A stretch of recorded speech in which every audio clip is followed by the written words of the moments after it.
The Garden Beyond Time, Chapter 7. Mara of the Lost Year. The fog returned the next evening, thick and heavy, as Elias closed the shop.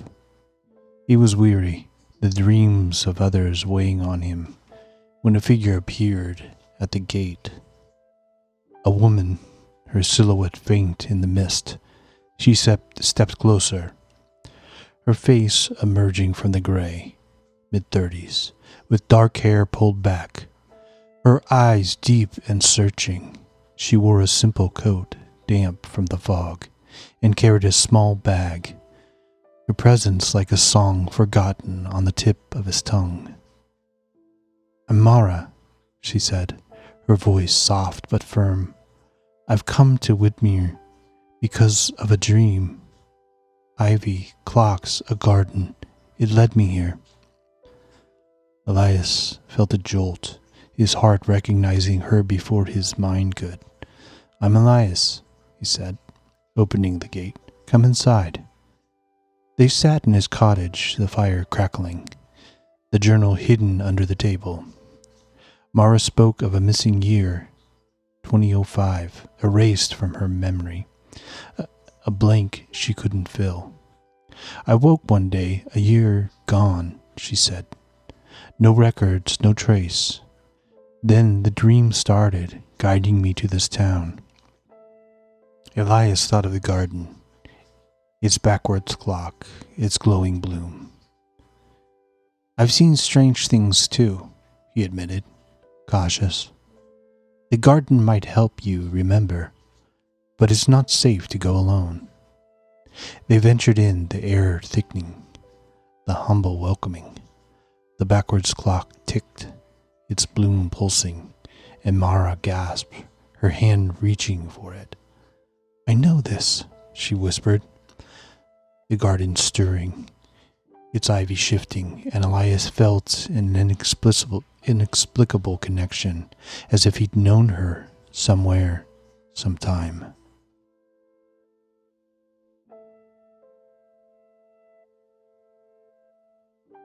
The Garden Beyond Time, Chapter 8. The Hourglass Tree. The next morning, Elias led Mara to the hourglass tree, its snap running up and down, its leaves falling upward.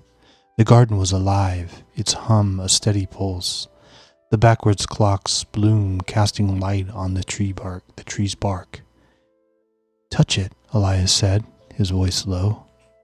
Mara hesitated, then pressed her hand to the trunk, her body stilling. Her eyes brimming with memory. 2005, a love affair with Theo, his death, her choice to forget. Flashes came, laughter in the park, tears at a grave, a vow to erase the pain.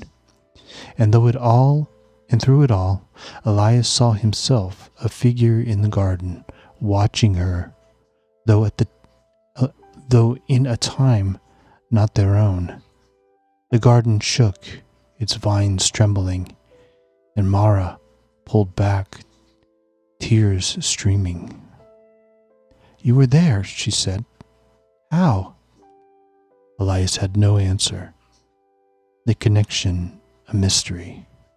The garden's purpose deepened, its time weaving them together, and he knew it was only the beginning.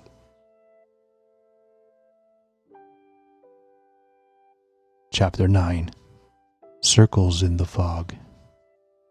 The fog rolled in heavier than usual, a shroud over Widmere.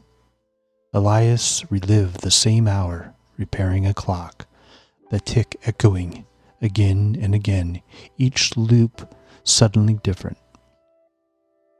The townsfolk grew restless.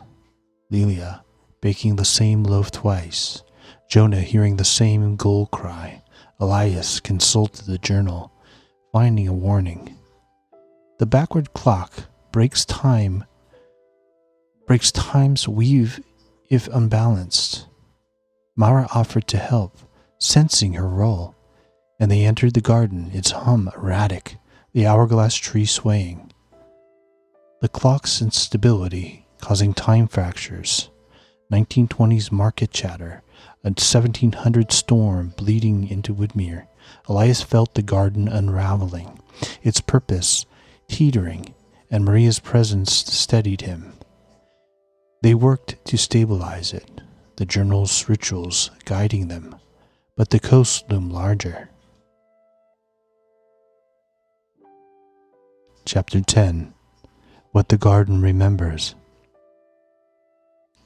Elias walked the garden alone, the fog lifting, the air clear. "What are you?"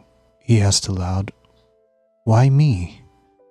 The garden answered through scents of his mother's bread, a wind carrying his childhood cries, a single petal falling gently. It remembered everything, every joy, every grief, every life it had touched.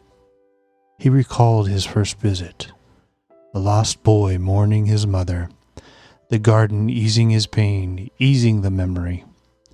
The journal revealed its purpose, to preserve human essence, at a cost to its keeper. Mara found him, ready to explore further, and Elias knew his role was to guide, not to flee. The garden slept, its hum soft, and Elias smiled, the weight of its legacy settling on his shoulders.